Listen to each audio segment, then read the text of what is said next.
Ok, espero que estén bien todas y todos. Falta alguna que otra persona por ahí de conectarse.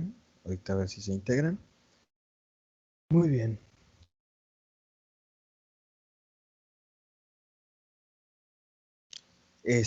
Antes de comenzar, Daniela, Verónica, ya te había enviado desde marzo, si no me equivoco, tu lectura. Te estaría tocando exponer la próxima clase. Nomás quiero saber si tiene micrófono, Daniela, Verónica. Sí, profesor. Ah, perfecto, ya está, gracias. Entonces, lo mismo que les comenté ahorita en Medieval, en su momento tú pues nos puedes compartir tu presentación a través de compartirnos tu pantalla y puedes pues con tu micrófono obviamente leérnosla, comentárnosla un poquito tu presentación, tu tema, porque correspondería ya la clase que sigue, ¿sí? La próxima clase que viene siendo el martes, ¿verdad? Sí, Sí, sí, el martes 5. Perfecto, gracias Daniela. sí, de nada. Ok, ya está. Falta. eh, ok, faltan Miguel y Andrea, seguramente ahorita se integran, supongo. Este. Muy bien. Bueno, antes de que iniciemos, ¿tienen alguna pregunta, duda, comentario, cualquier cosa? ¿Alguna intervención que quieran hacer?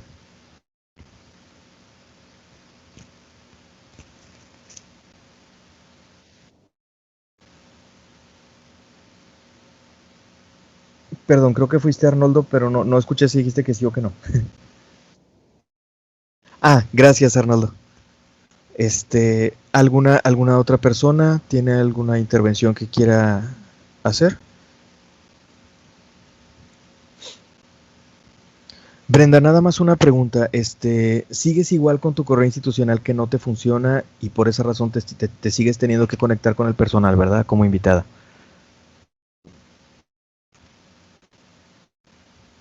Sí, me refiero a Brenda. Tu correo institucional sigue sin funcionar, lo tienes pero no funciona y igual te estás conectando con el personal, ¿verdad? Ok, a lo mejor no tiene micrófono. Perfecto. Gracias, Brenda. Gracias. Ya está. Raro, raro que estén haciendo esto. Según esto estaban muy al pendiente de estas cosas, pero bueno, afortunadamente tienen solución, o sea, como quiera tú has participado perfectamente aunque sea sin que funcione ese correo. Ok, falta solamente Andrea Elisa, ahorita a lo mejor nos acompaña. Entonces, por lo pronto estamos 9 personas. 9. Mm, religiones, 9. Hoy que es 1 de mayo. ¿No? Ok, ya está.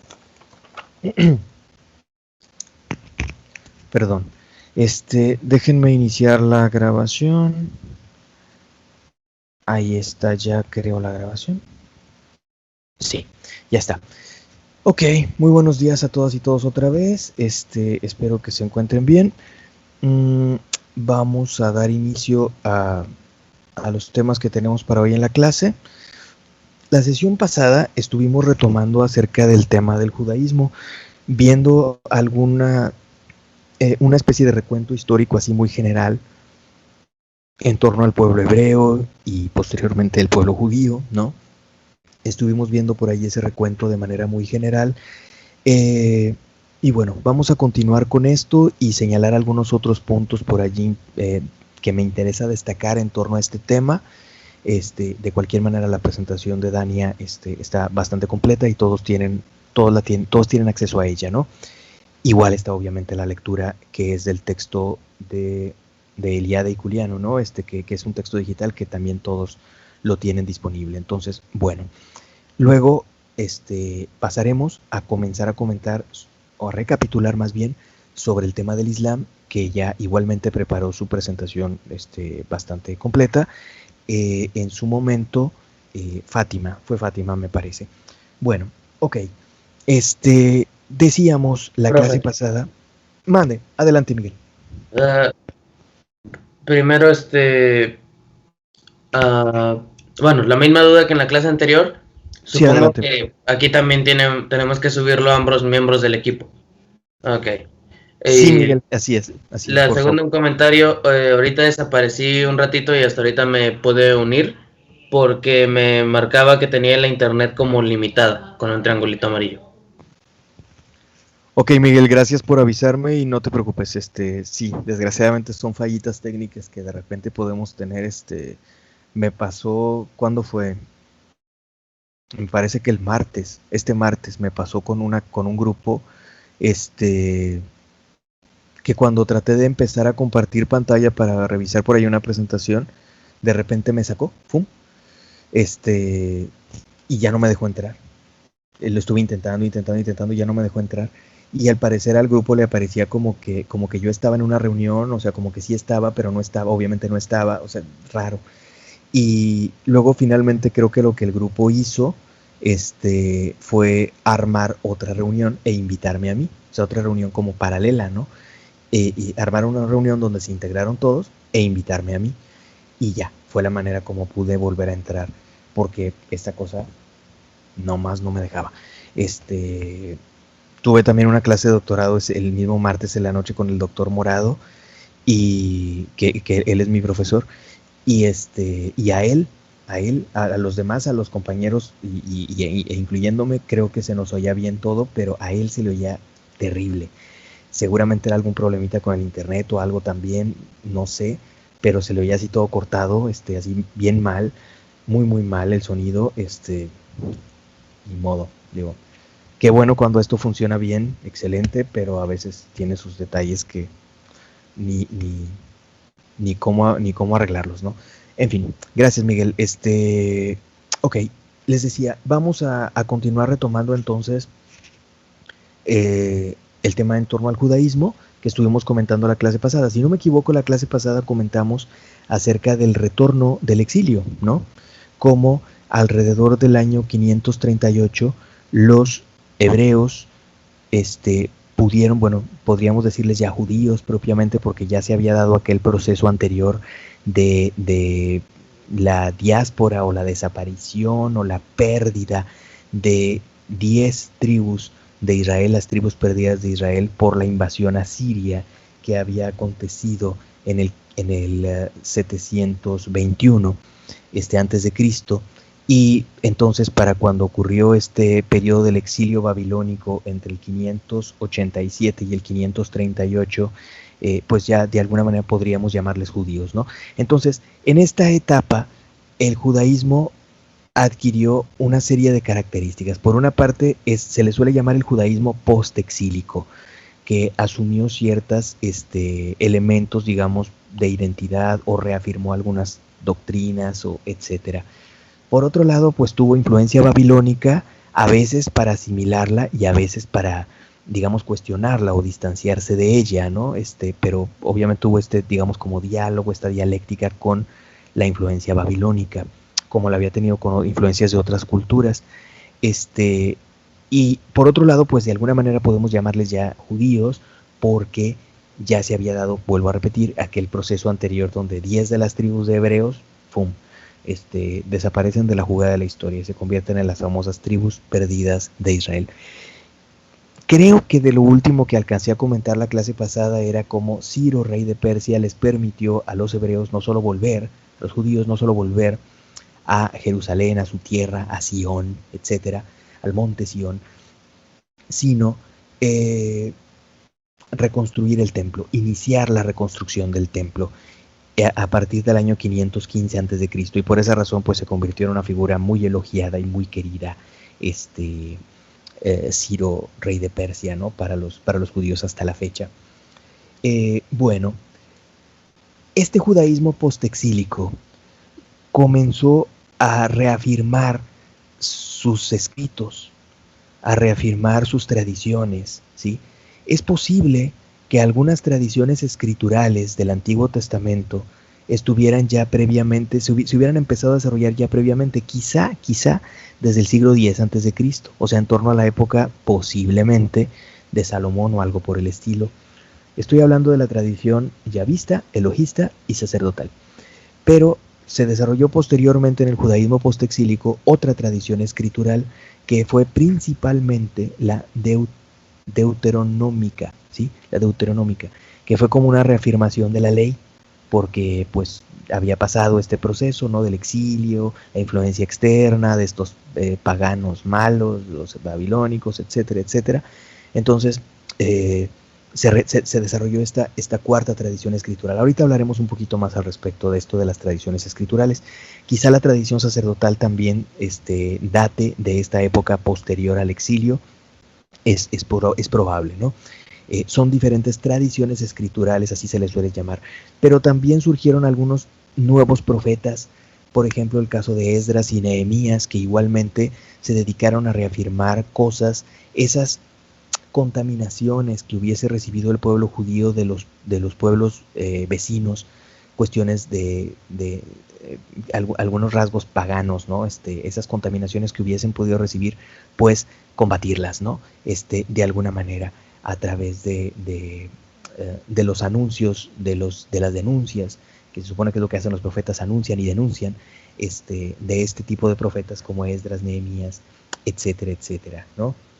Ok, entre el 167 y el 160 antes de Cristo, bueno, perdón, antes ocurrió por allí otro proceso, obviamente los judíos entonces quedaron bajo dominio persa, ¿no? Y los persas pues tuvieron cierta tolerancia, incluso hubo cierta relación entre los judíos y los persas, por ahí supuestamente una princesa judía, Esther, se casó con un monarca persa, que algunos identifican con Jerjes, me parece Jerjes I o algo así. Por ahí supuestamente hubo algunas relaciones, relaciones me refiero culturales más buena onda, ¿no? Quizá la tradición zoroastrista o zoroastriana, más deísta, pues, de los persas ayudó en esto, porque los persas, pues recordemos, se autodefinían como monoteístas, el mazdeísmo implica esto, entonces quizá esto ayudó en este diálogo cultural. La Biblia no lo destaca, pero es posible que se haya dado que esto haya coadyuvado a una mejor relación, a diferencia de los babilónicos o los egipcios, que tenían más afianzado su politeísmo y todo esto, que eso a los judíos les era vomitivo, ¿no? Entonces, bueno, es posible, además de que los persas eran tolerantes hacia la diversidad religiosa, etcétera, etcétera, ¿no? Pues bueno, después llegó, como sabemos, Alejandro Magno, ¿no? En la expansión greco-macedónica. Alejandro Magno también fue bastante tolerante. Cuando llegó a Egipto, pues le rindió culto a Isis y a los dioses de Egipto. En Babilonia también le rindió culto a los dioses de ahí, etcétera, etcétera. Y al pasar por Jerusalén también él respetó el templo, respetó la tradición judía. Entonces, él fue bastante tolerante. Sin embargo, Alejandro dejó, digamos, el vestigio, pues, de la herencia helenística, ¿no? Cuando él murió, pues obviamente lo sabemos, su imperio quedó dividido. Entonces los judíos quedaron entre dos grandotes imperios helenísticos o reinos helenísticos, el tolemaico egipcio y el seleucida en torno a Siria, ¿sí? Quedaron entre estos dos grandes imperios. Los seleucidas fueron los que a mediados del siglo II a.C., en torno al 167 aproximadamente, con Antíoco IV, me parece, penetraron a Jerusalén, penetraron al templo, profanaron el templo, y esto se convirtió en un agravio terrible para los judíos, terrible este agravio, porque fue profanado por su lugar más sagrado, el templo, etcétera, etcétera, y se gestó una resistencia entre los judíos contra la dominación seleucida. Esta resistencia es la llamada de los macabeos, ¿sí? Existen dos libros en la tradición bíblica Septuaginta, que es la Biblia católica, que se llaman Libros de los Macabeos, que hablan acerca de esto. Les voy a mostrar precisamente estos pasajes, no sé si los conozcan, pero me parece interesante que lo veamos, porque quizá no estamos muy enterados de este tipo de narrativas históricas que menciona la Biblia, o al menos cierta versión de la Biblia, que es la Septuaginta. Permítanme un segundo y ahorita les comparto pantalla para mostrarles este texto. Ok, voy a empezar a compartir pantalla para mostrarles esto. Aquí está. Miren, este es el primer libro de los Macabeos. Esta es la Biblia en línea del Vaticano, para no andarme por ramas, que a fin de cuentas es la Biblia católica la que estoy viendo. Y bueno, en el capítulo primero, desde allí comienza, dice: Alejandro de Macedonia, hijo de Filipo, partió del país de Quitim, y después de derrotar a Darío, rey de los persas y los medos, reinó en lugar de él, en primer lugar sobre la Hélade. Libró muchas batallas, conquistó plazas fuertes, y dio muerte a reyes de la tierra. Avanzó hasta los confines del mundo y saqueó una multitud de naciones. La tierra enmudeció en su presencia, y por eso su corazón se ensoberbeció y se llenó de orgullo. Reunió un ejército poderosísimo, y sometió provincias, naciones y dinastías que le pagaron tributo.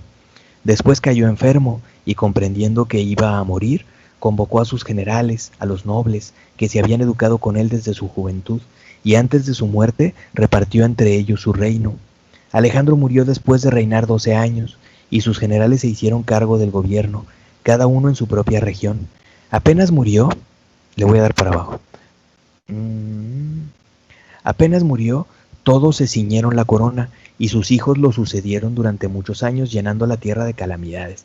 De ellos surgió un vástago perverso, Antíoco Epífanes, hijo de Antíoco, que había estado en Roma como rehén y subió al trono el año 137 del Imperio griego.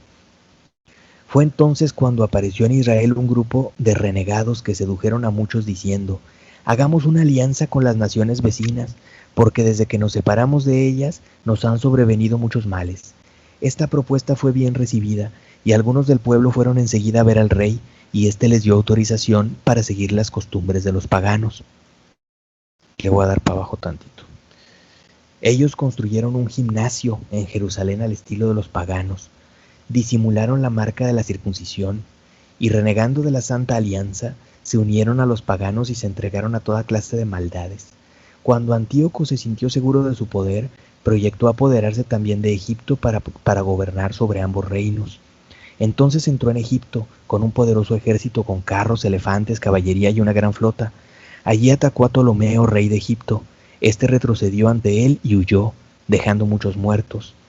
Antíoco ocupó las ciudades fortificadas de Egipto y saqueó todo el país. Después de derrotar a Egipto, emprendió el camino de regreso el año 143 y subió contra Israel, llegando a Jerusalén con un poderoso ejército. Antíoco penetró arrogantemente en el santuario y se llevó el altar de oro, el candelabro con todas sus lámparas. Y le voy a dar para arriba. El candelabro con todas sus lámparas, la mesa de los panes de la ofrenda, los vasos para las libaciones, las copas, los incensarios de oro, el cortinado y las coronas, y arrasó todo el decorado de oro que recubría la fachada del templo. Tomó también la plata, el oro, los objetos de valor y todos los tesoros que encontró ahí escondidos. Cargó con todo eso y regresó a su país, después de haber causado una gran masacre y de haberse jactado insolentemente. Una gran consternación se ejerció por todo Israel, gimieron los jefes y los ancianos, bueno, etcétera. Hasta aquí lo voy a dejar, esta lectura. Pero bueno, lo que quería mostrarles es que existe esta narrativa.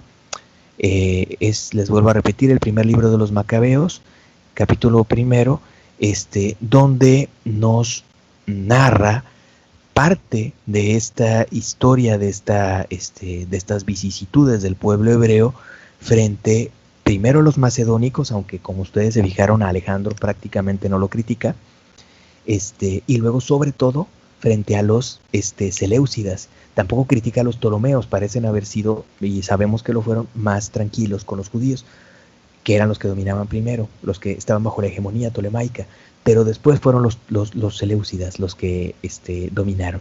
Y entonces ahí fue donde se gestó esta rebelión. Por eso también fue necesario después remozar el templo, porque si bien no fue totalmente destruido, sí fue fuertemente dañado, saqueado, etcétera, etcétera, profanado por esta penetración de los seleucidas, particularmente de este hombre perverso, como dice el texto, Antíoco Epífanes, Antíoco IV Epífanes. Pues bueno, a raíz de entonces surgió un grupo que fueron, como ya lo dije, los macabeos, precisamente, que se rebelaron contra la dominación seleucida, y nació una monarquía entre los judíos, llamados los asmoneos con N, ¿sí? Asmoneos, derivado de los macabeos, de algunos de los jefes de los macabeos. Los asmoneos gobernaron entonces a partir más o menos del año 160 aproximadamente antes de Cristo sobre el territorio de Judea, ¿no? Bueno, posteriormente con Pompeyo penetraron ahora los romanos, ¿no? Y también profanaron el templo, y fue una nueva dominación extranjera sobre los hebreos, nuevamente agraviados, nuevamente sometidos. Y los romanos establecieron un gobierno doble sobre Palestina, sobre el territorio judío. Un gobierno doble, por una parte, un gobierno directo con un procurador romano, como lo era en su momento el personaje bíblico Poncio Pilato, ¿no? Pero también un gobierno semiautónomo, pero títere de los romanos, aliado de los romanos, como era el gobierno de los reyes de Judea, como Herodes el Grande y sus descendientes, Herodes Antipas, etcétera, etcétera. Ambos eran gobiernos ligados a Roma, ¿no? Obviamente, uno de manera totalmente directa, el de los procuradores, que tenía jurisdicción sobre ciertos territorios; otro, el gobierno del reino de Judea. Eran pues estos gobiernos por ahí bajo dominación romana sobre la provincia de Judea y las provincias palestinas. Pues bueno, en torno a esta época se dibujaron perfectamente algunas sectas dentro del judaísmo que ahorita estaremos mencionando. ¿Qué pasó posteriormente?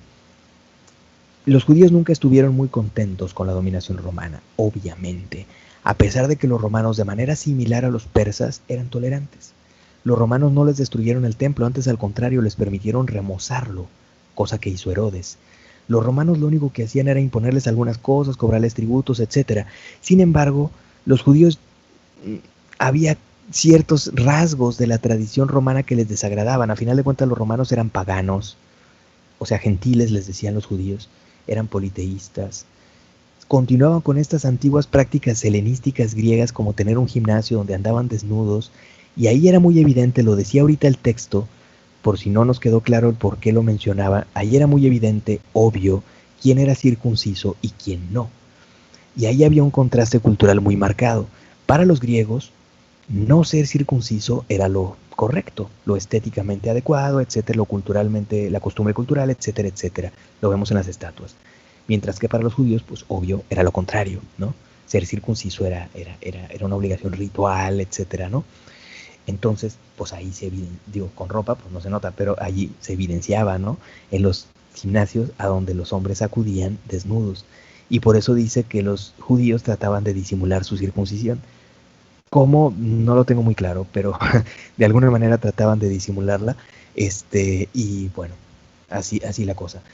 El punto entonces es que los judíos, a pesar de la tolerancia romana, estaban inconformes con la dominación romana, ¿no?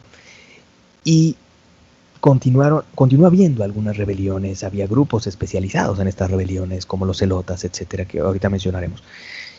Y en una de estas rebeliones, los romanos finalmente pues les dieron un trancazo muy contundente, ¿no? En el año 70, con Tito, pues vencieron a esta rebeldía de los judíos, los dispersaron a muchos de ellos. Es otro momento de una gran diáspora de judíos, o sea, de dispersión. Hubo judíos que fueron a dar a lo que hoy en día es Etiopía. Existe esta tradición, incluso la tradición etíope, hoy en día cristiana etíope, dice que ahí se llevaron el Arca de la Alianza, y realmente hubo judíos etíopes. Otros fueron a dar a diferentes territorios griegos, etcétera. O sea, empezaron estas dispersiones, ¿no? Aquellos que se dispersaron por la zona mediterránea fueron a los que posteriormente se les llamó genéricamente sefardíes o sefarditas, como los que habitaban en España y en la península ibérica, ¿no? Aquellos que se dispersaron hacia zonas más al norte, hacia zonas más septentrionales, como lo que posteriormente fueron, obviamente no en esta época, pero lo que posteriormente fueron territorios alemanes, polacos, rusos, etcétera. Esas comunidades judías de zonas más hacia el norte, los que se dispersaron más para allá, se les denomina askenazis, ¿sí? Askenazis. Entonces, básicamente podemos hablar de estas dos grandes ramas de judíos en el exilio, hacia la zona europea, los sefardíes en la zona mediterránea, los askenazis hacia la zona más nórdica, pero también había comunidades de judíos en otras partes, lo vuelvo a repetir. Los judíos etíopes no son ni sefardíes, ni askenazis, ni nada de eso, son otro rollo. Son medio negros, ¿no? O sea, para empezar. También había judíos en Babilonia, judíos que se habían exiliado hacia la zona del imperio persa sasánida, por ejemplo, hacia estos territorios. Entonces, pues bueno, se dio esta gran diáspora, ¿no? En este momento. Y lo más significativo de todo, más que la diáspora, fue destruido el templo, ahora sí de manera definitiva, jamás ha sido reconstruido, a pesar de las intenciones, como lo comentaba la clase pasada. Sin embargo, se quedaron judíos en el territorio de Israel. Tenían una comunidad nacional, una gens, le llamaban los romanos. Y estos judíos en la comunidad, en Israel, eran gobernados por un líder, una especie de patriarca religioso, cabeza del llamado Sanedrín, etcétera, que se llamaba Nasi, con S. Se llama Nasi. Y con S o a veces doble S. Pues bueno, surgió una nueva rebelión en torno al año 130 después de Cristo, obviamente ya, y los romanos nuevamente la aplastaron. Este aplastamiento de los romanos a la nueva rebelión judía hizo que los romanos incluso buscaran convertir a Jerusalén en una ciudad eminentemente romana, ¿sí? O sea, el golpe fue más fuerte. Jerusalén conservaba su nombre así, Jerusalén, latinizado, Jerusalima, ¿no? Así es el latín, Jerusalima, con H al principio. Sin embargo, le cambiaron en el 130 a los romanos el nombre, ya no sería Jerusalima, se llamaría Aelia se escribe, Aelia Capitolina. Y establecieron templos en varias partes, entre ellos, por ejemplo, en el lugar donde según la tradición cristiana estaba el espacio de la muerte y sepultura y resurrección, etcétera, de Jesucristo, o sea, el lugar del santo, lo que después se llamó el Santo Sepulcro. En ese lugar plantaron un templo a no me acuerdo qué dioses o diosas. Ahí lo plantaron, en este proceso del cambio de Elia Capitolina. Porque para los romanos, judíos y cristianos eran la misma fregadera y ambos les caían muy gordo, ¿no? En general. No podían ser muy tolerantes con ellos, aunque los romanos en general eran bastante tolerantes. Y pues bueno, esa fue la situación que ocurrió. Tenemos entonces un judaísmo posterior que tiene algunos rasgos importantes y que en cierta medida es lo que perdura hasta la fecha. Es un judaísmo sin templo, algo que era tan esencial anteriormente para ellos, un judaísmo sin templo, aunque pues conservan el Muro de los Lamentos, que supuestamente es lo que queda del templo y por eso es algo tan importante para ellos, pero bueno, es un judaísmo sin templo, que se congrega ¿dónde? Pues en sinagogas solamente. Es un judaísmo liderado ya no por un gran liderazgo central, aunque siguiera existiendo, pero debido a la diáspora ya no podía tener un control sobre todas las comunidades de todas partes. Es un judaísmo de líderes específicos, más locales, los llamados rabíes, ¿no? O rabinos. Okay. Sí, adelante, Miguel. Como duda muy estúpida, se supone que en el Muro de los Lamentos ponen como papelitos con las plegarias, ¿no? ¿Alguna vez se llena y tienen que quitar los papelitos y tirarlos como hacen con los candados en los puentes?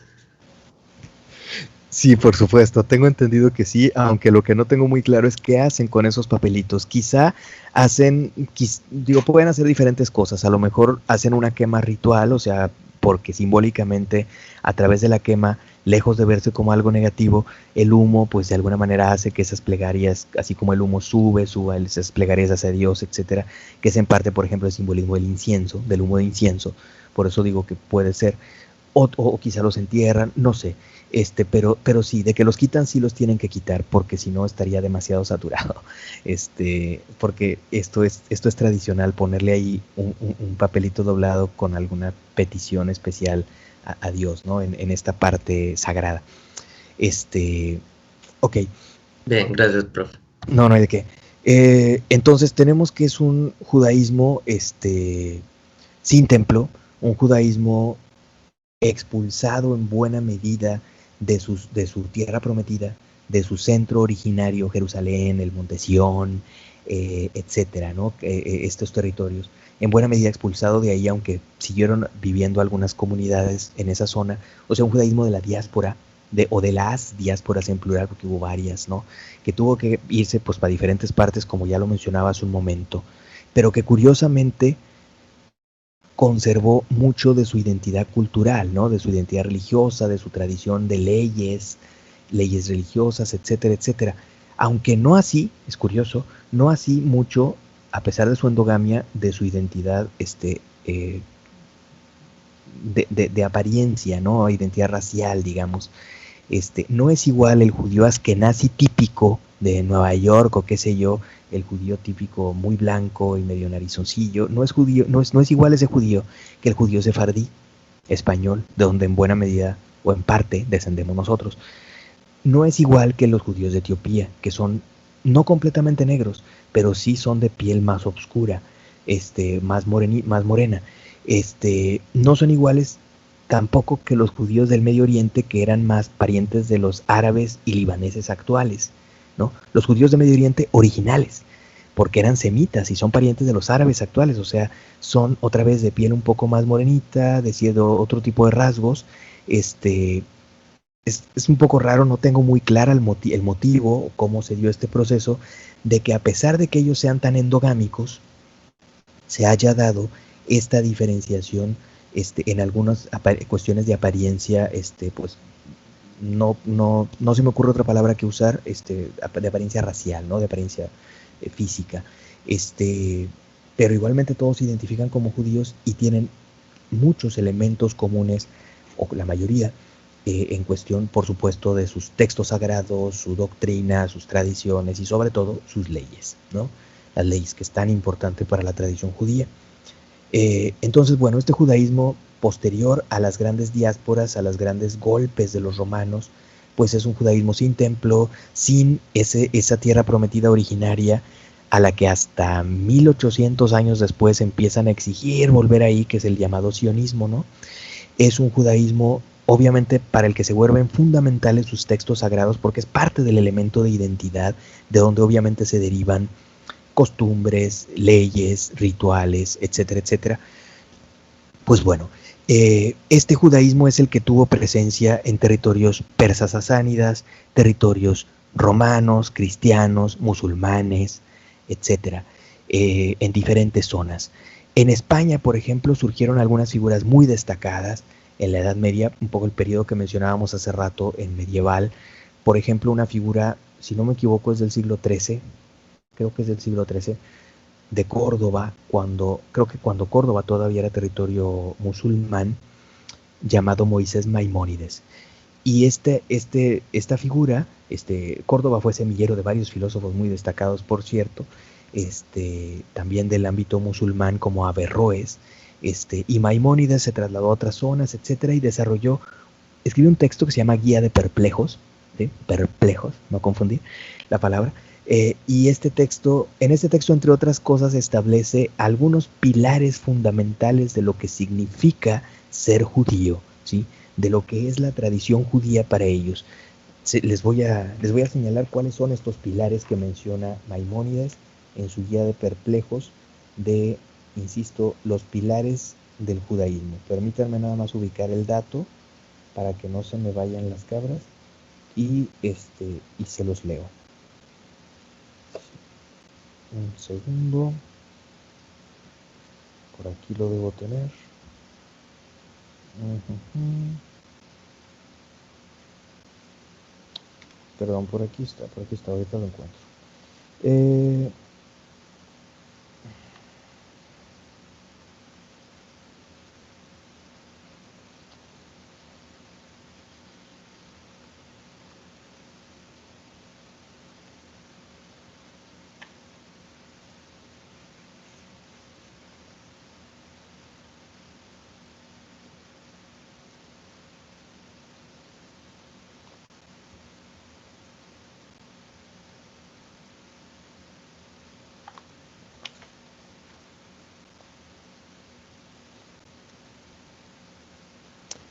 ya por fin, discúlpenme por tardarme. Los 10 puntos son: número 1, la existencia de Dios como creador. Número 2, la unidad de Dios. O sea, Dios es uno solo, ¿no? Número 3, la incorporeidad de Dios, o sea, Dios es inmaterial, es espiritual. Número 4, la eternidad de Dios. Dios es eterno, no tiene principio ni fin, etc. No está sujeto al tiempo. Número 5, la monolatría, o sea, solo se le debe rendir culto a ese único Dios. Número 6, que existe la profecía, o sea, que Dios se revela, se comunica con seres humanos, ¿no? Y han existido profetas auténticos, como Moisés y muchos otros profetas, ¿no? Para la tradición judía. Número 7, precisamente, Moisés es el profeta mayor, el principal. Número 8, los 10 mandamientos fueron revelados por Dios, precisamente a Moisés. Número 9, la ley es inmutable, la ley sagrada no cambia. La ley que está establecida precisamente en los primeros textos atribuidos a Moisés según la tradición, a la revelación que Dios le otorgó a él según la tradición, es decir, esas leyes fundamentales relacionadas con rituales, con la dieta, con la circuncisión, con las normas, con observar el sábado, etc. Número 10, la omnisciencia de Dios, Dios lo sabe todo. Número 11, existe una retribución tanto en este mundo como en el otro. O sea, un poco, por decirlo así, el principio del karma, pero no igual, ¿no? O sea, hay esa retribución. Lo que haces mal, se te regresará, ¿no? Pero además en la otra vida también. O sea, en la otra vida obviamente habrá una repercusión de lo que hiciste bien o mal en este mundo, ¿no? Pero se te empieza a regresar desde este mundo. Y número 12, perdón, ha de venir el Mesías, ¿sí? La esperanza mesiánica de los judíos. Va a venir un Mesías en algún momento. Y número 13, porque los principios son este número, son 13. Perdón, no sé si dije que eran 10. Creo que mencioné que eran 10, pero son 13. El 13, la resurrección de los muertos. ¿Sí? La resurrección de los muertos. Esto es algo en lo que no coincidían todos los judíos antiguos, pero esta tradición lo acepta a partir de Maimónides. Ok, bien, lo siguiente que quiero destacar en torno a los judíos es acerca precisamente de algunas de sus sectas antiguas y de sus escrituras sagradas, ¿sí? Son esos dos aspectos más que quiero destacar, a reserva de que ustedes tengan alguna otra duda o quieran comentar alguna otra cosa. Empezamos con las sectas.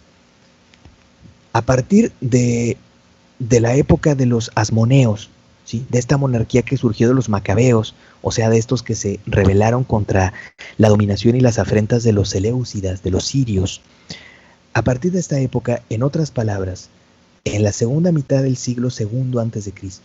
y durante el siglo I a.C., en esta época, se forjaron cuando menos 4 grandes sectas en la tradición judía de aquella época. O sea, hubo divisiones importantes.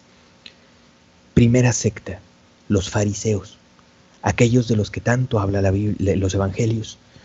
Los evangelios dicen que Jesús prácticamente se las mentaba a los fariseos. Y soy casi literal, porque hay un punto donde los fariseos se defienden de Jesucristo y le dicen: oye, que quede claro que nosotros no somos hijos de prostitución. Bueno, ya saben lo que quiere decir ser hijo de prostitución, o de qué otra manera se puede expresar. No dice el evangelio que Jesús les haya dicho así, pero dice que ellos le dijeron: oye, no somos esto, que se puede inferir, en fin. Por eso digo que prácticamente los trataba de amentadas. Pero sí les decía otras cosas, sepulcros blanqueados y no sé qué tantas cosas, o sea, están podridos por dentro y por fuera, pretenden verse bien, etcétera, etcétera, etcétera. En fin, irónicamente, Jesús era un fariseo.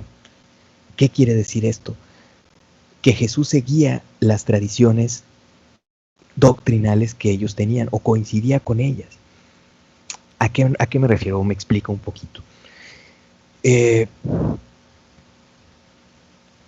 Se supone que lo que Jesucristo criticaba de los fariseos no era su doctrina. De hecho, en algunos pasajes se supone que dice, hagan lo que ellos les dicen, o sea, ellos están en lo correcto, etc. No criticaba eso, criticaba su hipocresía, criticaba su legalismo, criticaba su explotación de la gente.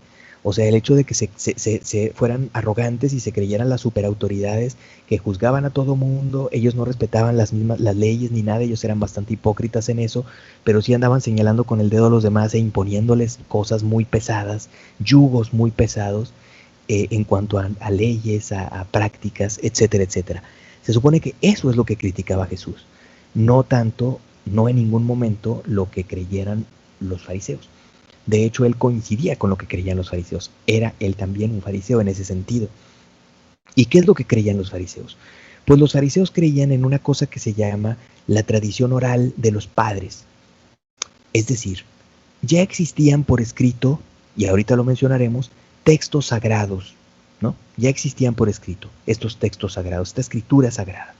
Sin embargo, había otras creencias, costumbres, tradiciones que no estaban por escrito en un texto sagrado, pero que sin embargo, aunque los consideraban básicamente tradición oral, este grupo de los fariseos decían, es una tradición oral que se remonta a Moisés o a algún otro de los grandes profetas. Por lo tanto, también es revelación de Dios. Por lo tanto, también tenemos que seguirla, creerla y respetarla, etcétera, etcétera. O sea, y en otras palabras, los fariseos lo que hacían era incorporar la tradición oral aparte de la doctrina y prácticas que ya estaban puestas por escrito en los textos sagrados, ¿sí? ¿Y qué estaba dentro de esta tradición oral? Pues entre otras cosas, una doctrina muy importante que Jesús obviamente asumía, ¿sí? La resurrección de los muertos. ¿Qué quiere decir la resurrección de los muertos? La resurrección de los muertos, no confundirla ni con la reencarnación de estilo de la India, ni tampoco confundirla simplemente con que después de que te mueres el alma se va al cielo y tendrá bienaventuranza por toda la eternidad. No, la resurrección de los muertos no quiere decir ni una ni otra de estas cosas. La resurrección de los muertos quiere decir que el ser en cuerpo y en alma, o sea, incluyendo el cuerpo, ¿sí? El ser integral en cuerpo y en alma, en algún momento, quizá en el fin de los tiempos, en algún momento cuando Dios lo determine, resucitará, ¿sí? Pero resucitará de manera gloriosa, que se supone lo que ocurrió con el propio Jesús, o sea, resucita pero de una manera especial, ¿no? O sea, no sí es el mismo cuerpo, pero no es el mismo cuerpo, es una cosa ahí muy extraña lo que plantean los evangelios, ¿no? Porque dicen que Jesús comía, pero también dicen que se aparecía y se desaparecía como si fuera una especie de fantasma. Dice que lo tocaran, que le tocaran las heridas, pero a la vez, insisto, se aparecía y se desaparecía casi como fantasma, o sea, etcétera. En fin, esta doctrina de la resurrección de los muertos la creían los fariseos. Además de tener una serie de normas y leyes, etcétera, porque eran muy rigurosos en eso, de purificaciones, de la dieta, de todas estas cosas que por supuesto pretendían imponerle a la gente, ¿no? Bueno, esa es una secta, que por cierto fue la que finalmente perduró, ¿ok? Segunda secta, los saduceos, que también mencionan los evangelios. Los saduceos, con C la segunda obviamente. Saduceos.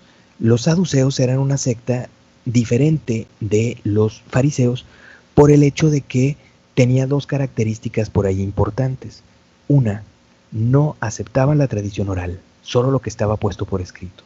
Por lo tanto, no creían en la resurrección de los muertos, ¿sí? Por ejemplo, que era una doctrina importante que los diferenciaba, porque en muchas otras cosas coincidían, ¿no? Otra característica de los saduceos es que eran una élite que se acomodaba muy bien o se aliaba muy bien con los dominadores extranjeros, ¿sí? en este caso los romanos.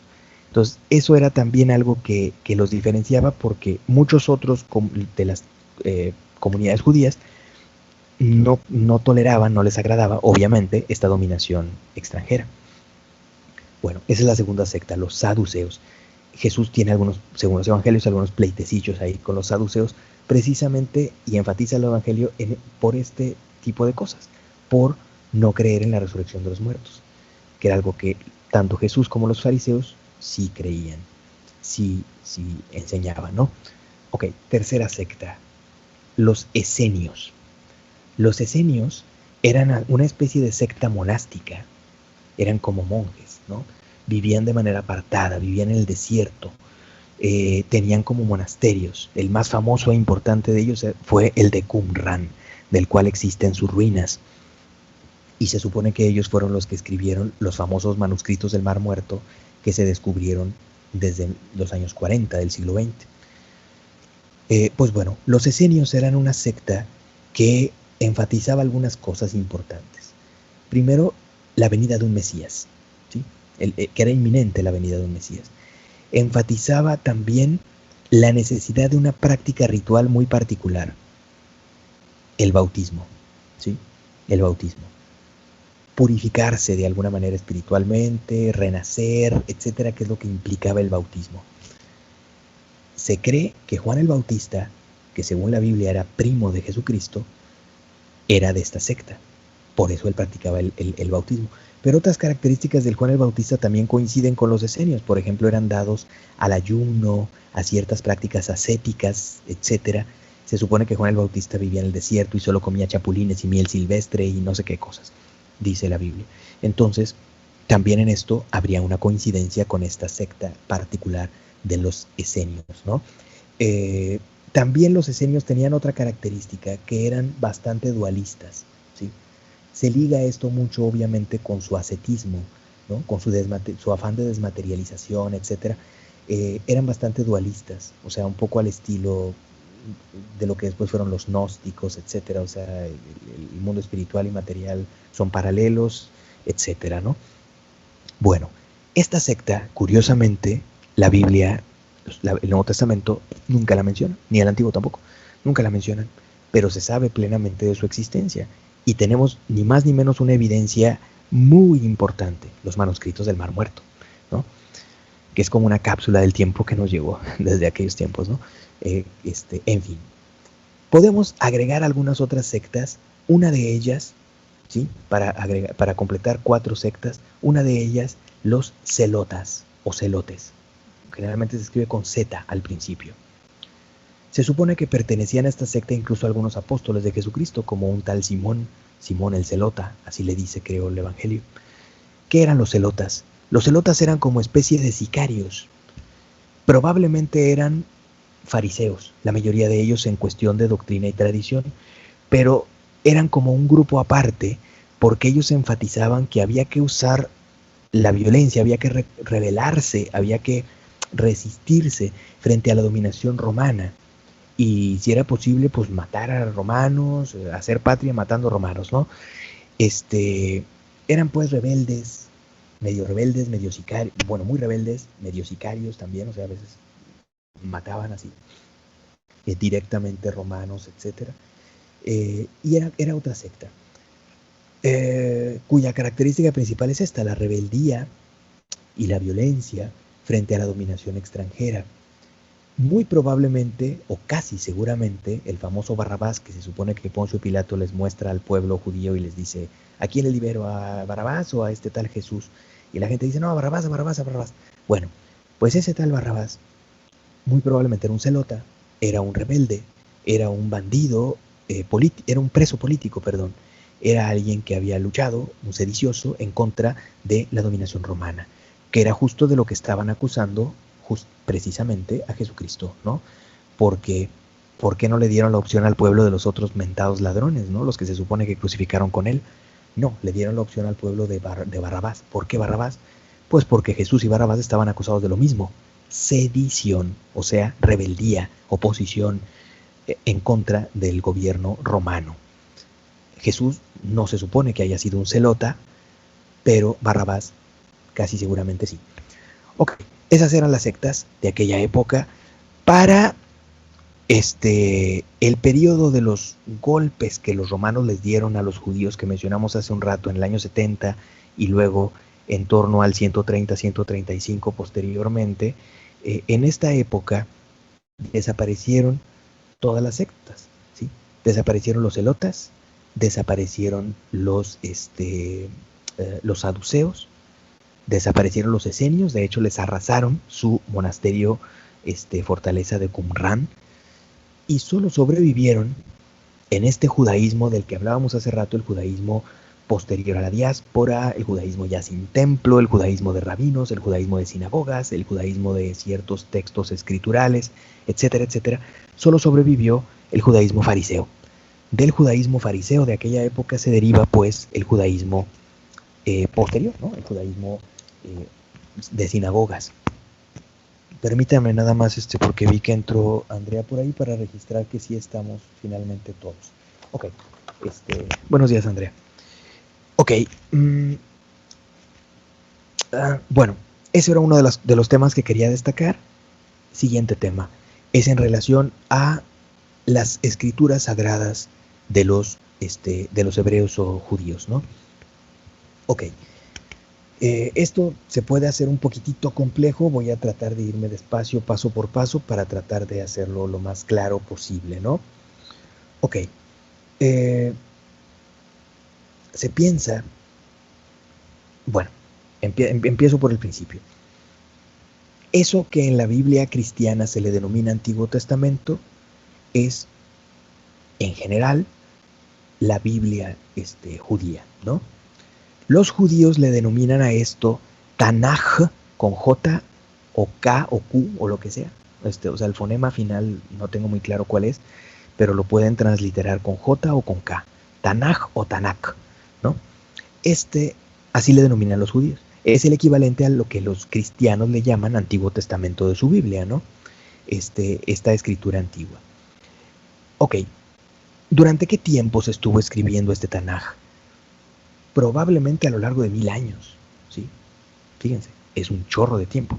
Probablemente a lo largo de 1000 años, porque es posible que se haya comenzado a escribir desde el siglo X a.C., o sea, en torno a la época quizá de Salomón, y algunos de los últimos textos, al menos de los textos griegos de la tradición deuterocanónica, que ahorita mencionaremos, la Septuaginta, se estuvieron escribiendo todavía hasta el siglo I a.C.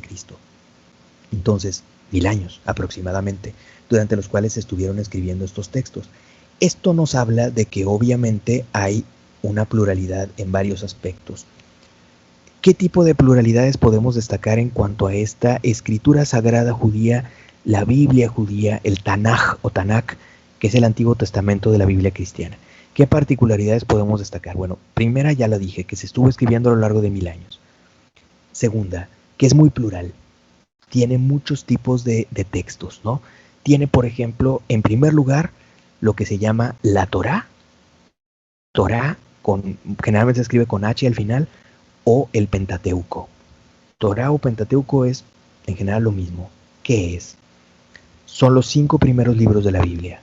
Génesis, Éxodo, Números, Levítico y Deuteronomio, ¿sí? Génesis, Éxodo, Números, Levítico y Deuteronomio. Números y Levítico se me confunde cuál va primero, pero Génesis, Éxodo, Levítico, Números y Deuteronomio. Génesis, Éxodo, Levítico, sí. Ok, son los 5 primeros libros de la Biblia. Es una tradición muy antigua que todavía conservan algunas ramas muy tradicionales o conservadoras o fundamentalistas del cristianismo. Dice que estos textos los escribió Moisés. Es una tradición antigua, es una atribución pseudoepigráfica, o sea, es una atribución inverosímil, pero bueno, de hecho estos textos hablan de la propia muerte de Moisés. Pero bueno, en el siglo XIX, bueno, perdón. Ahorita hablo de este otro tema. Entonces decíamos, son textos plurales los del Tanaj, los del Antiguo Testamento. Primero tenemos al Pentateuco, la ley, ¿no? O la Torá. Pentateuco, Torá, es lo mismo. Pero tenemos también otro tipo de textos. Tenemos textos proféticos, ¿no? Como los de Isaías y Amós y Esdras y etcétera. Son textos Daniel, etcétera, etcétera, textos proféticos. tenemos textos históricos, textos que pretenden hacer una narrativa histórica, un poco como el que mencioné hace rato, que como ven es una narrativa histórica, pero principalmente se refiere esto de los textos históricos a textos más antiguos y que hablan más de la historia judía más antigua. Los libros de crónicas, los libros de reyes, por ejemplo. También están textos eminentemente poéticos, como son los salmos, como es el Cantar de los Cantares, o textos poéticos que son elegías, o sea, poesías como de dolor, de lamentación, como las lamentaciones, etc. También hay textos que se les llama sapienciales, o sea, textos que plasman en general sabiduría de la época, ¿no? Ideas, proverbios, etcétera, etcétera. ¿Cuáles son? Pues como los textos de Proverbios, Eclesiastés, y estos textos que se agregan a la tradición deuterocanónica como Eclesiástico, Sabiduría también. Este tipo de textos son sapienciales. Entonces tenemos textos proféticos, textos históricos, textos poéticos, textos sapienciales. O sea, es muy plural, ¿no? Es un diferente tipo de textos. Entonces se estuvo escribiendo a lo largo de 1000 años, es plural.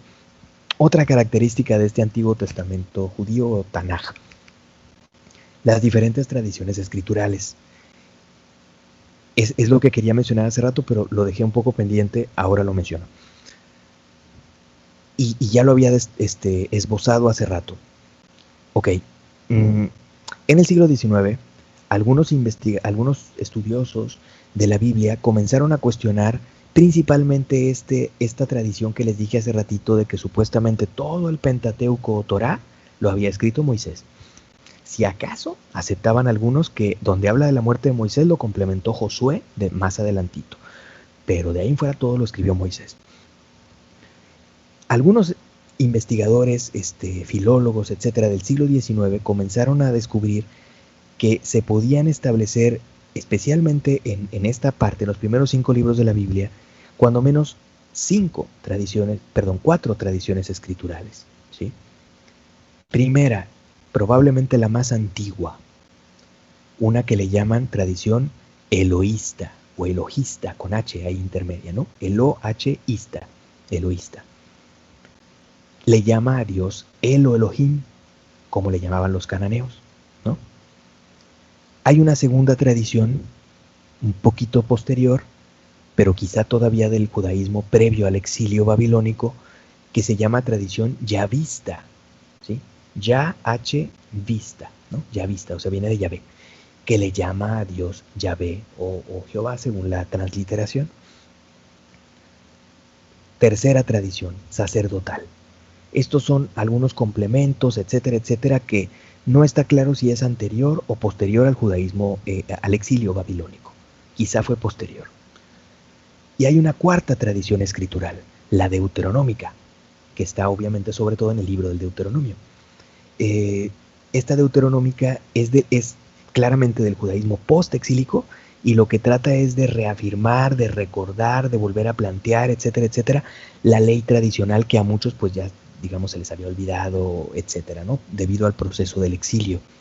Entonces son 4 tradiciones escriturales.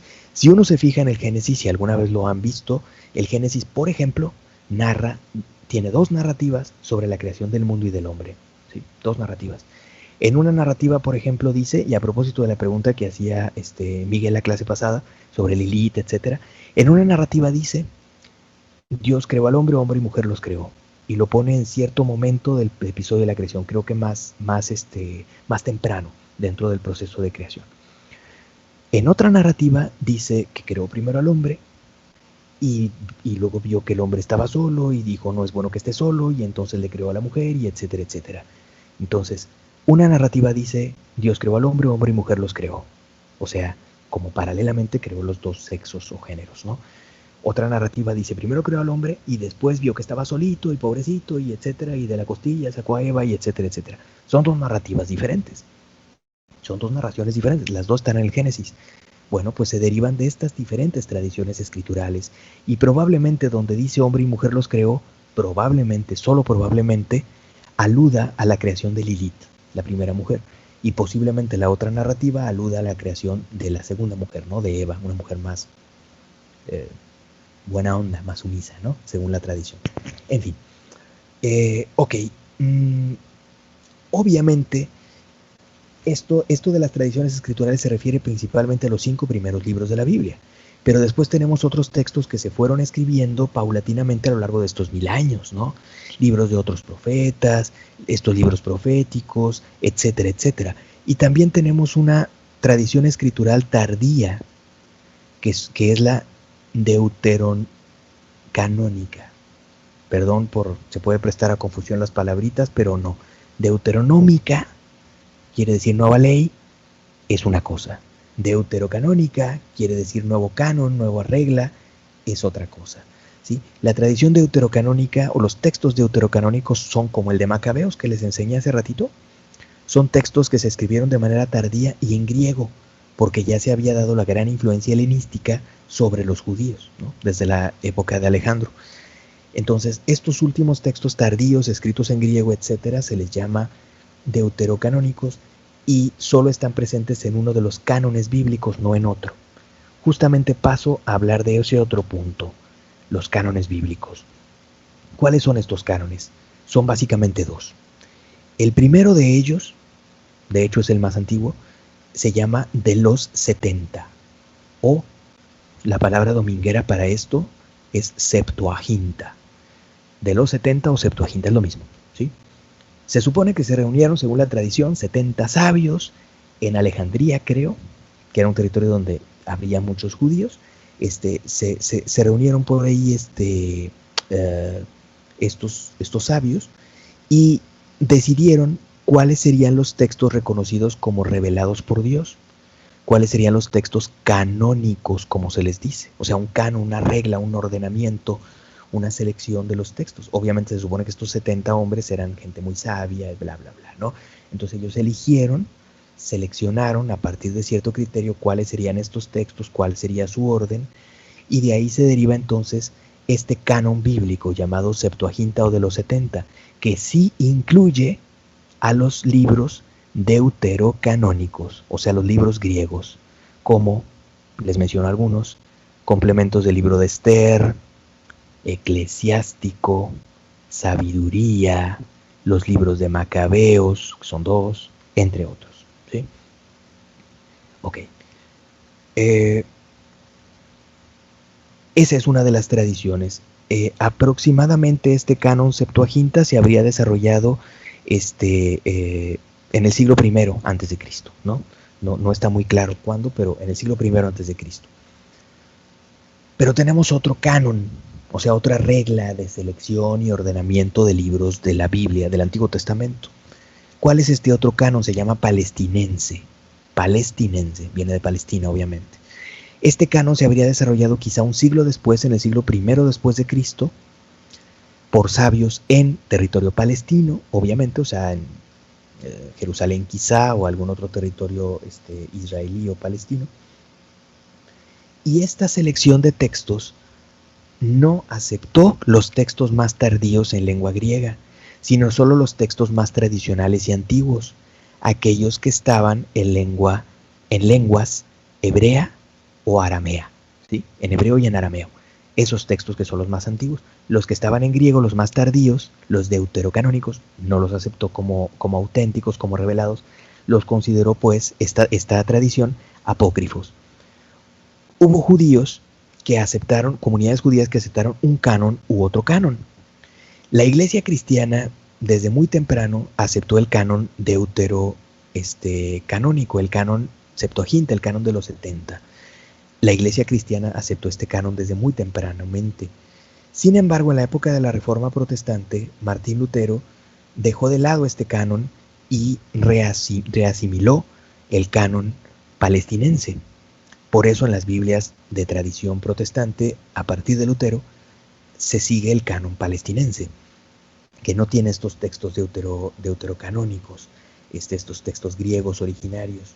Es otro canon, es otro ordenamiento el que se sigue allí, pero eso se deriva de la época de Lutero. Exactamente por qué lo hizo Lutero, etcétera, bueno, quizá por cuestión de diferenciación, aunque hay quienes piensan también que porque no estaba de acuerdo con la doctrina del purgatorio y de las indulgencias, y hay cierto referente, cierta base para la doctrina del purgatorio y de las indulgencias en los textos de Macabeos, justo estos textos que les mencionaba ahorita, que habla de que los muertos eran sepultados y hacían oración por ellos y luego no sé qué y luego no sé cuánto, y esto se consideraba cierto referente de que, entonces el purgatorio y las indulgencias tienen cierta base incluso hasta bíblica desde el Antiguo Testamento. Y como Lutero no estaba de acuerdo con esta doctrina, entonces hay quienes piensan que por eso dijo, mejor el otro canon, no, quitamos estos textos, no los reconocemos.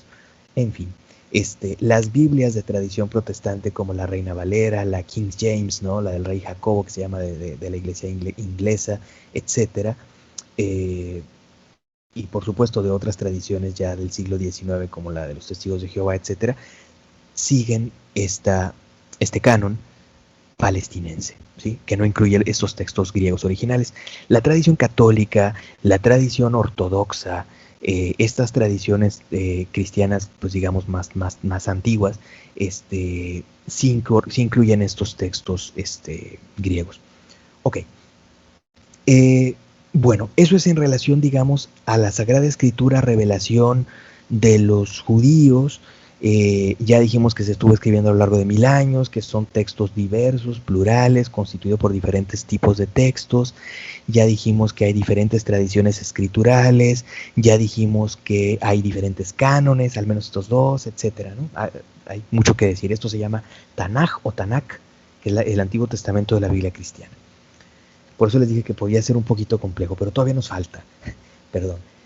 Hace rato dije que los fariseos aceptaban una tradición oral que remontaban a Moisés o a otros grandes padres profetas,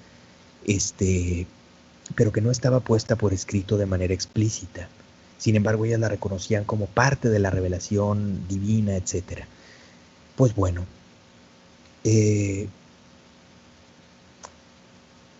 posteriormente, alrededor del año 200 después de Cristo, se puso por escrito, se terminó de poner por escrito esta ley oral, esta tradición oral en la cual creían los fariseos. Ya dijimos hace rato también que el judaísmo moderno, por decirlo de alguna manera, de hace casi 2000 años, no se deriva de los saduceos, ni de los esenios, ni de los celotas, ni de estas sectas, sino de los fariseos. Y ya dijimos que los fariseos creían en la tradición oral, ¿no? Entonces, esta rama del judaísmo fariseico, etcétera, puso por escrito esa tradición oral, finalmente, y se terminó de escribir alrededor del año 200. Y a este texto se le denomina Mishnah, M-I-S-H-N-A, Mishnah con S-H, ¿sí? Mishnah. ¿Qué es el Mishnah o la Mishnah? No sé cuál sea su género. La tradición o ley oral puesta por escrito, ¿sí? Eso es. Ok. Sin embargo, los sabios judíos, algunos rabinos, etcétera, algunos maestros de la ley, qué sé yo, algunos sabios judíos, también escribieron otro texto que se llamó, poco después de la Mishnah, escribieron otro texto que se llamó Gemara, con G de gato, Gemara. ¿Qué es el Gemara? Son comentarios y complementos a la ley oral, ¿sí? Eso es el Gemara. O sea, comentarios y complementos a él o la Mishnah, ¿no? Entonces tenemos que, además de la Biblia originaria, que es el Tanaj o Tanakh, se puso por escrito la ley oral en la que creían los fariseos, que se llamó Mishnah, este texto, y se puso por escrito también una serie de complementos, agregados, comentarios a esta ley oral que se llamó Gemara. La Mishnah y la Gemara, bueno, voy a usar los géneros femeninos porque no sé cuáles son. La Mishnah y la Gemara, estos textos, tienen dos versiones que se compilaron, se pusieron por escrito y se integraron, y tienen dos grandes versiones plasmadas por ahí de entre los siglos 5 y 6 después de Cristo, ¿sí? Compiladas, plasmadas entre los siglos 5 y 6 después de Cristo. Esto es lo que se llama los Talmudes. Hay dos versiones del Talmud. El Talmud de Jerusalén, o para usar el gentilicio jerosolomitano, el Talmud de Jerusalén o jerosolomitano, y el Talmud babilónico o de Babilonia, de judíos que se encontraban exiliados por allá en territorio persa sasánida. ¿Qué son los Talmudes? Que tiene, ya lo dije, dos versiones. Los Talmudes son la unión de Mishnah con Gemara, o sea, de la ley oral puesta por escrito y los comentarios. Principalmente lo que varía en los Talmudes, obviamente, es el o la Gemara, o sea, los comentarios, agregados, complementos. Esto es lo que varía en las versiones de los Talmudes. La Mishnah en general no varía. Pues bueno, este es otro texto sagrado, digamos que junto con el Tanaj, y del Tanaj consideremos que la Torá, que tanto escuchamos mencionar, es una parte de él, ¿sí? Los 5 primeros libros de la Biblia que plasman la ley y la revelación más importante atribuida tradicionalmente a Moisés. Además de esta escritura sagrada, está otra escritura también sagrada, que es la tradición oral y sus comentarios, etcétera, etcétera, que son los Talmudes, ¿no? También otro texto fundamental para el judaísmo posterior, el judaísmo rabínico de sinagogas de la diáspora. Ok, ahí vamos a dejar el judaísmo. No sé si tengan alguna duda o comentario al respecto.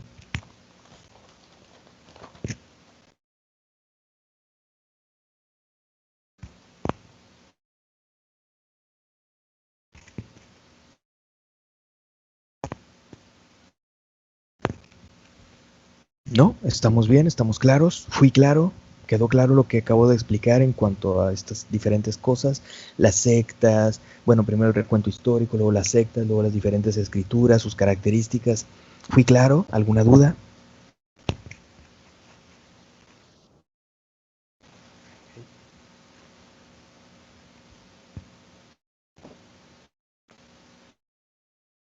Sí, todo claro, profe.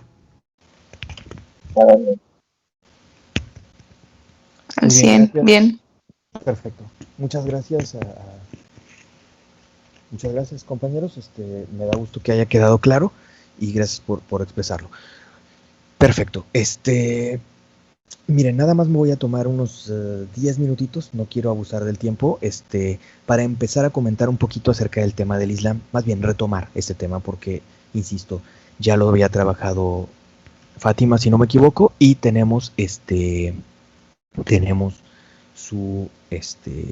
Fátima, tenemos su presentación que ella elaboró por ahí de manera bastante completa. Sin embargo, voy a iniciar una recapitulación de este tema a partir de otra presentación que yo tengo por aquí. ¿Dónde está? Aquí está. Voy a iniciar una recapitulación sobre este tema.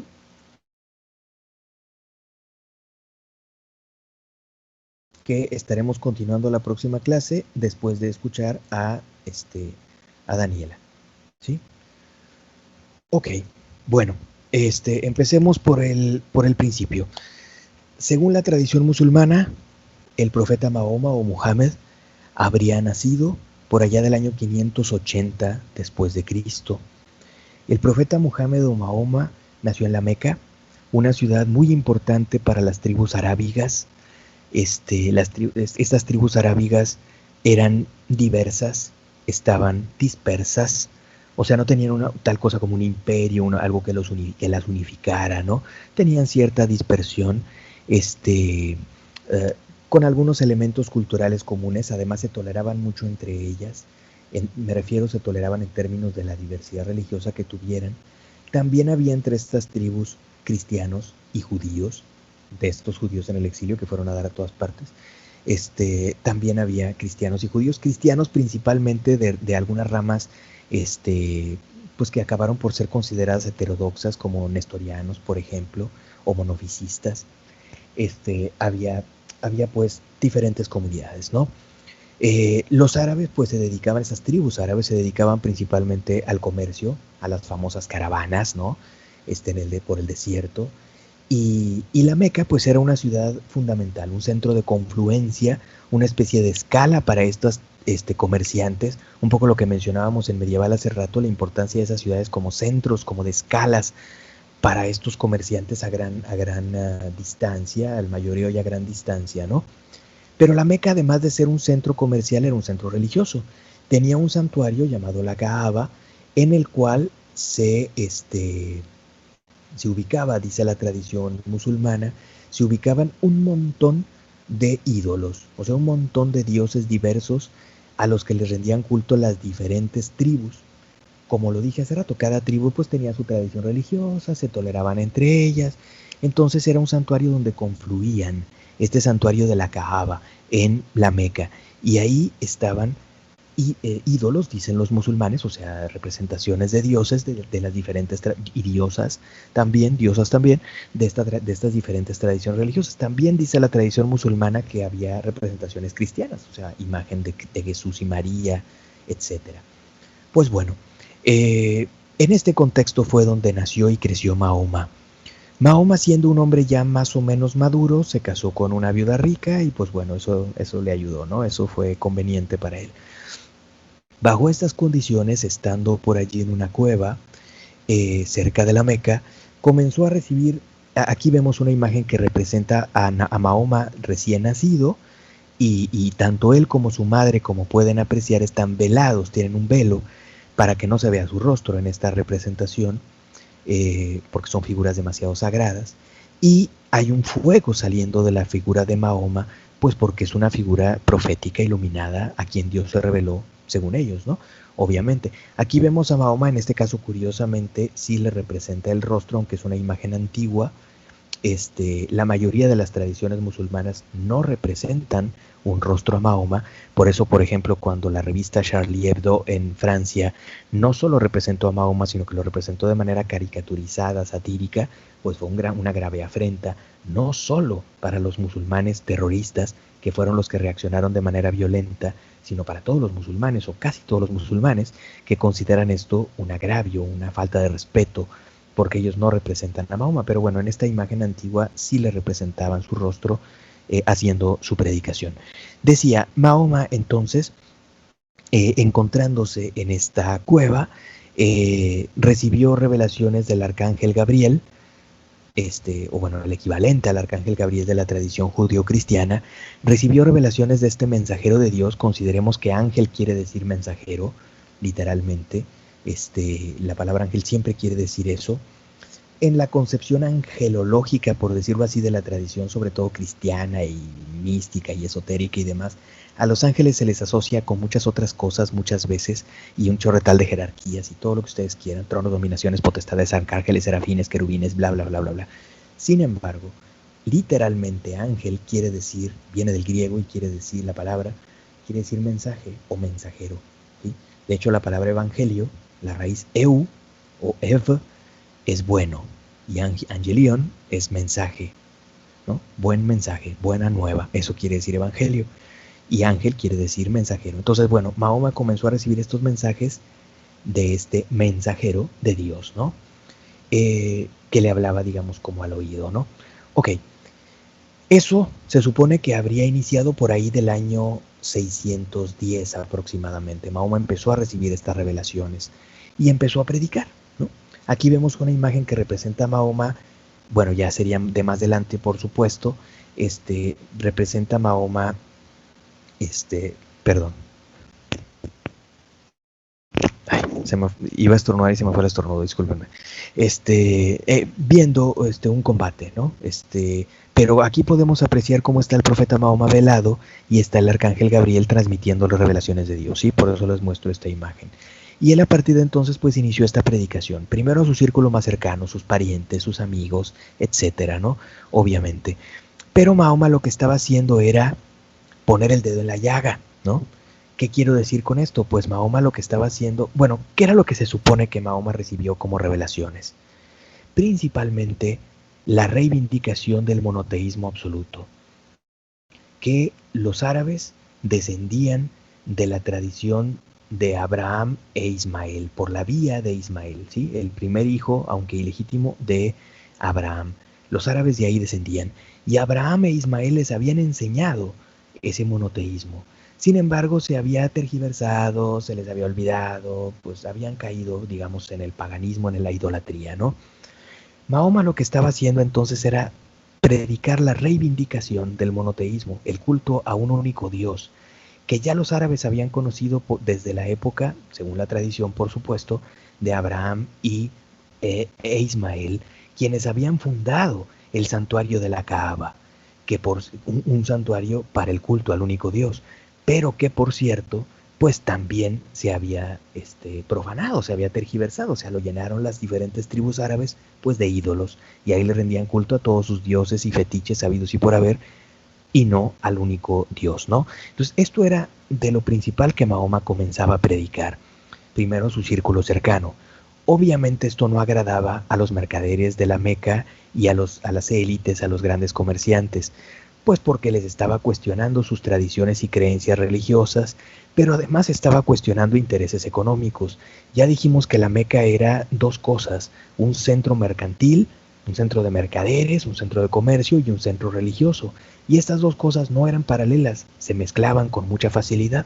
Pensemos en hasta qué punto es un centro económico la villa de Guadalupe en la Ciudad de México todo el año, pero sobre todo en torno a la fiesta de la Virgen de Guadalupe, o la zona aledaña a la Basílica de Guadalupe aquí en la Independencia, etcétera. Hasta qué punto son también son centros religiosos, obviamente, pero también tienen esa vertiente de ser centros económicos, donde se mueve mucho dinero por comercio, limosnas, etcétera, etcétera, etcétera. Bueno, pues la Meca así era la cosa. Entonces Mahoma estaba poniendo el dedo en la llaga de cosas importantes, intereses económicos, valores religiosos tradicionales, y por esa razón en la Meca pues empezaron a aborrecerlo, ¿no? Falleció su suegro y protector, fallecieron algunos de sus protectores, algunos de sus amigos, y entonces Mahoma entró en peligro, ¿no? En el año 622, se supone que sus revelaciones habrían iniciado en torno al 610, ¿sí? 610 después de Cristo. En torno al 622, el 622, Mahoma tuvo que huir de la Meca hacia una ciudad al norte que se llamaba Yatrib, me parece, pero pasó a llamarse Medina por él, que quiere decir la ciudad del profeta. Él negoció con los habitantes y autoridades de esta ciudad porque ellos se hicieran más receptivos a su mensaje, pues para que lo recibieran, ¿no? Y Mahoma se convirtió en un teócrata en esta ciudad. Era profeta, el profeta de Dios, pero a la vez era jefe político, religioso, legislador, jefe militar, de todo en esta ciudad, en Medina. Y a partir de ahí inició su expansión. Su expansión ya no nada más por predicación, como lo había hecho originalmente en la Meca, sino una expansión militar, ¿no? Como lo muestra esta imagen. Este año 622, este episodio, este proceso de Mahoma trasladándose de la Meca a Medina, teniendo que hacer esta huida para poder finalmente consolidar las bases de su predicación en la ciudad de Medina, es lo que se llama la Égira, ¿sí? H-E-G-I-R-A, Égira, que marca el inicio del calendario musulmán. Pues bueno, Mahoma comenzó a expandirse, a hacerse fuerte, y para el año 630 aproximadamente, él le ofrecía cierta tolerancia a los judíos y a los cristianos porque eran pueblos del libro. Eso quiere decir que eran pueblos que habían recibido revelaciones del Dios auténtico. Consideremos que a pesar de las diferencias teológicas, porque hay diferencias teológicas, obviamente, por ejemplo, el cristianismo en general tiene la doctrina de la Trinidad, que es ajena, es extraña totalmente para los judíos y los musulmanes, pero fuera de estas diferencias teológicas, judíos, cristianos y musulmanes reconocen que que los tres más bien, recibieron mensajes y le rinden culto al mismo Dios, que es el Dios de Abraham. Por eso se les denomina religiones abrahámicas, de tradición abrahámica. Entonces, Mahoma por esa razón pues reconocía la tradición judía, la respetaba, y la tradición cristiana también la respetaba hasta cierto punto. Entonces, sin embargo, a los que fueran politeístas, idólatras, no había otra opción más que convertirse o morir, ¿sí? No había de otra. A los judíos y a los cristianos sí los toleraba, aunque con cierta marginación, cierta exclusión, ciertas reglas para ellos especiales, ¿no? Mahoma ya era lo suficientemente fuerte para el año 630 y pudo volver a la ciudad de la Meca. Ahora sí la Meca lo tuvo que recibir, tuvo que doblegarse ante su presencia. Mahoma penetró a la Meca, penetró al santuario sagrado de la Kaaba. Dice la tradición musulmana que expulsó a los ídolos de allí, todos los ídolos de los que estaba lleno este santuario los expulsó, reivindicando, reconsagrando, por decirlo así, este santuario sagrado para el culto al único Dios, ¿no? Y también Mahoma hizo otra cosa en este mismo santuario, reivindicó a la piedra negra. La piedra negra, que se cree que es un meteorito, pero la tradición musulmana dice que, pues obviamente procede del cielo, procede de Dios, descendió blanca y pura como la nieve, pura porque venía de Dios, pero los pecados de los hombres la ennegrecieron totalmente, y es entonces un signo enviado por Dios que le manifiesta a los seres humanos su condición de pecadores, de inferiores con respecto a Dios, y por lo tanto les enfatiza pues lo que es la principal esencia de la religión musulmana, la sumisión, la obligación de sumisión, de sometimiento a Dios, porque Islam o musulmán lo que quieren decir etimológicamente es sumisión o sometimiento. Entonces ese es el simbolismo de la piedra negra, que es muy venerada por los musulmanes, aunque de ninguna manera adorada, ¿sí? Solo adoran a Dios. Mahoma reivindicó este culto lítico antiguo en el santuario negro de la Kaaba, ¿no? Aquí podemos apreciar, nada más les muestro esto por último. El santuario de la Kaaba hoy en día es obviamente una gran mezquita que fue forjada en torno a este santuario. El mero santuario de la Kaaba es solamente este cubo, este cuarto cubierto de negro. Es más o menos su estructura. Su interior pues está vacío porque los musulmanes no aceptan la representación de imágenes de Dios o algo por el estilo. Es un lugar sagrado solamente para entrar en comunicación con Dios. Este es como un corte, digamos, para verlo por dentro.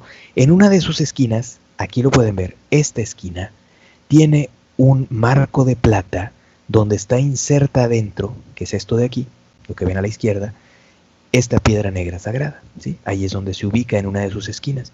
Los musulmanes en su peregrinación anual hacen rondines, digamos, o recorridos así en círculos concéntricos hasta llegar finalmente a la parte central y luego ya se retiran.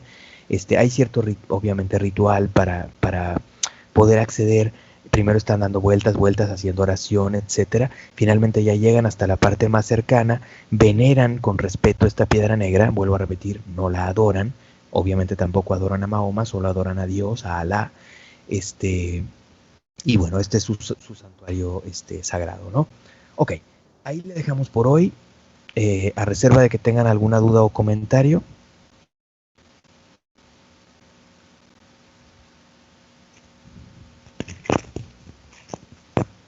Todo bien, profe. ¿Estamos bien? Perfecto. Ahí le dejaríamos por hoy. La próxima clase vamos a comenzar escuchando a Daniela con su tema que ella preparará o ya preparó. Y continuaremos esta recapitulación sobre el tema del Islam. Les recuerdo, la próxima clase va a ser la última de esta fase, ¿sí? La última de esta fase, que es el martes 5. Va a ser la última de esta fase. Vamos a escuchar a Daniela, vamos a terminar esta recapitulación y vamos a cerrar esta fase. La sesión siguiente, es decir, dentro de una semana, va a ser la evaluación. Tanto el examen parcial, que va a ser en línea, como la entrega de la evidencia en el transcurso de ese día. Es decir, dentro de una semana, ¿ok? Para que lo tomen en cuenta, por favor. Si hay algo pendiente, alguna duda o lo que sea, lo podamos comentar la próxima clase si ustedes lo desean, ¿sí? ¿Algo que agregar? ¿Alguna duda? ¿El examen cómo va a ser, no? El examen va a ser mi idea, no lo he cargado en la plataforma, lo voy a tratar de hacer este fin de semana, espero hacerlo este fin de semana, pero el examen va a ser igual que el anterior y la idea es que sea igual que el último, es decir, 20 preguntas de opción múltiple, ¿sí? Pero en línea, donde les marcaré ahí todavía no lo cargo en la plataforma, insisto, no estoy seguro cuáles son las opciones que me den ese sentido, pero les marcaré un límite de tiempo, ya sea por pregunta o por el examen completo, aproximadamente quizá minuto y medio por pregunta o media hora por el examen completo, que sería, si no me equivoco, lo mismo. Y seguramente me va a pedir que marque una hora específica para el examen, que no va a ser el inicio de la clase, o sea, no voy a poner el inicio del examen a las... ¿a qué horas tenemos la clase el martes? A las 10:20. No voy a poner las 10:20, voy a poner probablemente las, no sé, 10:40 a lo mejor, y de 10:40 a 11:10 sería aproximadamente el tiempo del examen. Nos veríamos un poquito así en sesión como ahorita, antes, a las 10, no sé, 25, 10:30, algo por el estilo, si tenemos algo que comentar o qué sé yo, y luego ya los dejo para que ustedes se aboquen, pues sí, se aboquen al examen, a partir de la hora que por ahí yo señale, que probablemente lo más seguro es que sea 10:40 o algo así, y tendrán media hora. Entonces, más o menos estaremos acabando para las 11:10. El trabajo, la evidencia, tendrán todo el día para subirla, ¿ok? E igualmente, como comentaba Miguel hace rato, pues es por equipos, de 2 o 3 personas, y por favor, las 2 o 3 personas del equipo lo cargan el mismo archivo, ¿sí? ¿Alguna otra duda?